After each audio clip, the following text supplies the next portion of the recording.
Okay, now there are many applications in which extremely low frequency signals are to be amplified. For example, if we consider the photoelectric current,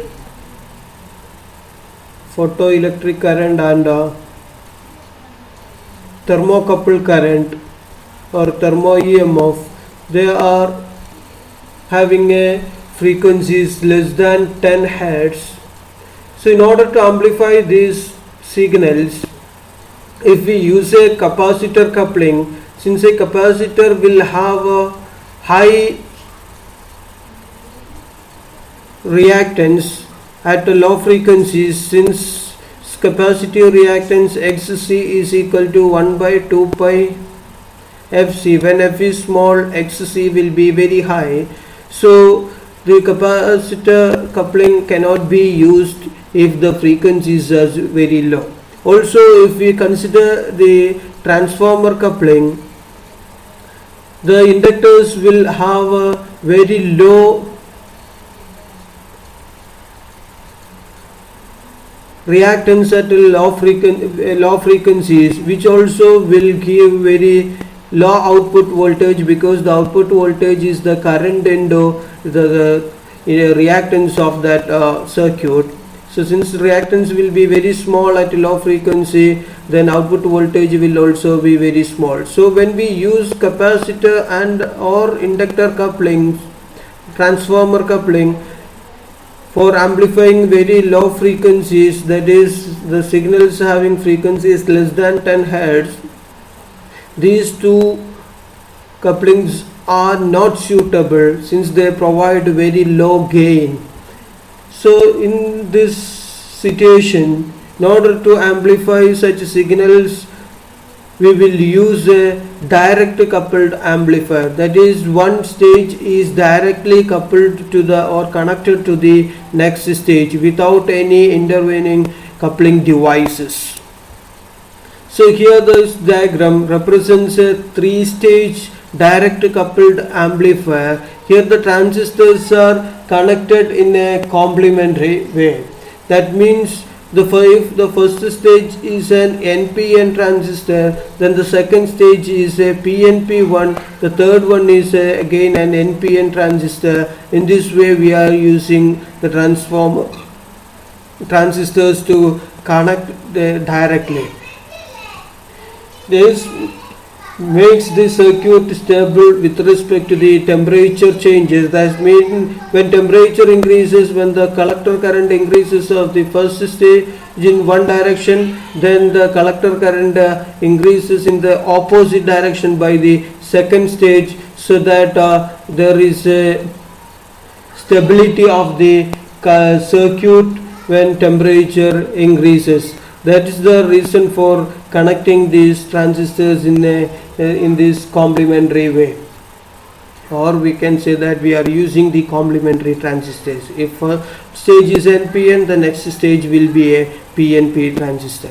Now if the signal is applied to the base of the first transistor, it will be amplified and appear in the collector of the first stage, and this is connected directly to the base of the second transistor, and it will be appeared in the collector of the second stage again in the amplified form, and this signal is again connected to the base of the third stage, and it is amplified and appear in the collector of the third stage, and we will get the output across the collector of the third stage. In this way, a direct coupled amplifier gives the amplification.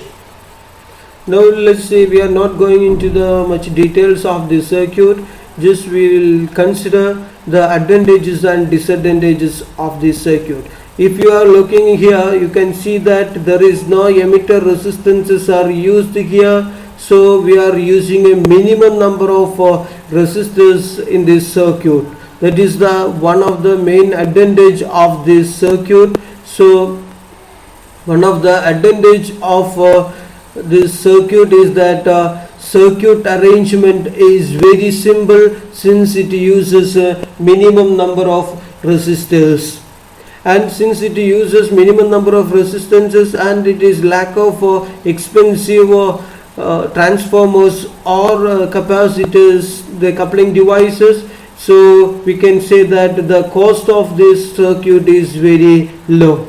So the size of the circuit is small, and also the cost of this circuit is very small because, or very low, because it is not having the expensive coupling devices like transformers or capacitors, and also it uses minimum number of resistances, so the circuit arrangement is also very simple. But the disadvantage is that it cannot be used for amplifying high frequencies. Here we have to use term high, because if we are using high frequencies, it will upset the biasing conditions of the stages, and it will affect the gain of the transistor. So if we are using if we want to amplify the high frequencies, we have to use suitable coupling devices to connect the different stages of transistors, or different stages of the amplifiers. It is used to amplify signals less than 10 Hz. It is there in the case of a thermocouple EMF or thermocurrents, and in the case of a photoelectric current also, we are having very low frequencies. In order to amplify these signals, we will use the direct coupled amplifiers. And also another thing is that here there is no emitter resistances. We have seen in this diagram there is no emitter resistances in this circuit. If the purpose of the emitter resistance is to ensure the stability, that is the operating point independent of the temperature variations and transistor parameter variations.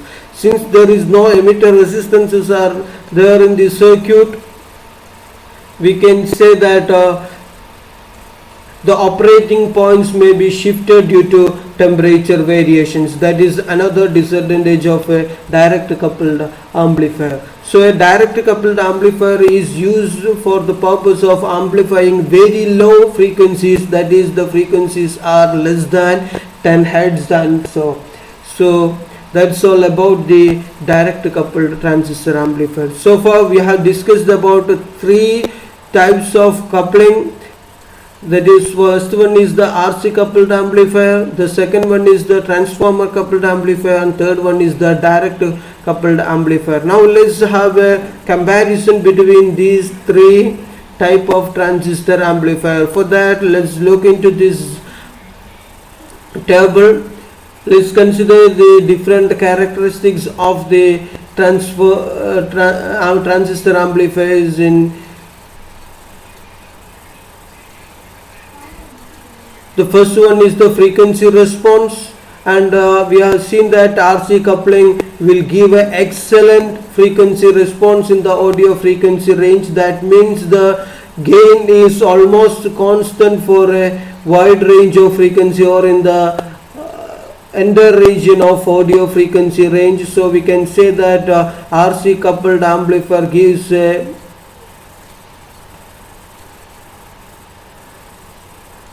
excellent frequency response, or it is best suitable to amplify the audio frequency signals. But if you are considering the transformer coupling, the frequency response is poor, because the frequency gain of the amplifier is very, gain of the amplifier is constant only for a small range of frequencies. In the case of a direct coupling, we will get a best, that means the frequency response is good in between the transformer coupling and RC coupling. That means it gives a almost constant gain for a small range of frequencies.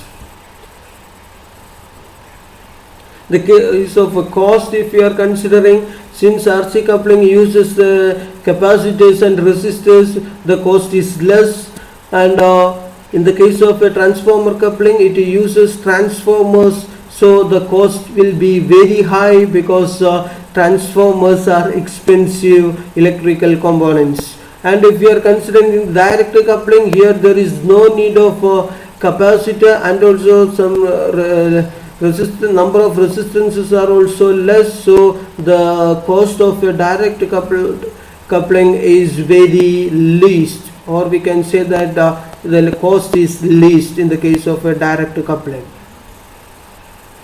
Now if we consider the space and weight means the size and weight of the amplifiers. The RC coupling is less because it is having the only resistances and capacitors in addition to the transistor. But in the case of a transformer, it is having transformer. The transformer is very bulky, and also it is a little bit heavy also, so they are having more size and weight. And direct coupling, again it is there is no capacitors, only very few number of resistors are used, so the size and weight are least compared to the other two coupling devices. And if we consider the important thing, the impedance matching, here the two important particulars are the impedance matching and frequency response. The impedance matching is not good in the case of a RC coupled amplifier because it does not provide any means for matching the impedances. But in the case of a transformer coupling, we have seen that it provides excellent impedance matching, and the direct coupling, it almost gives good, but not it is very good or excellent. It gives impedance matching better than the RC coupling, but it is not excellent to transformer coupling. And now if we consider the use of these three configurations, and we have seen that RC coupling is used for the voltage amplification because it gives a very good gain or constant gain over audio frequency range. Due to that reason, it is used for voltage amplification. Transformer coupling, we are used for the power amplification, and since it is used as a voltage amplifier, the RC coupling is used as a voltage amplifier. It is used in the initial stages of a public address system. And the transformer coupling gives a better power amplification, so it is used for the purpose of power amplification. That means in the final stage of a public address system. And the direct coupling transistor amplifier is used for amplifying extremely low frequencies, that is the frequencies less than 10 Hz in the case of a photoelectric current and thermoelectric current. So that's all about the multi-stage amplifiers. Thank you.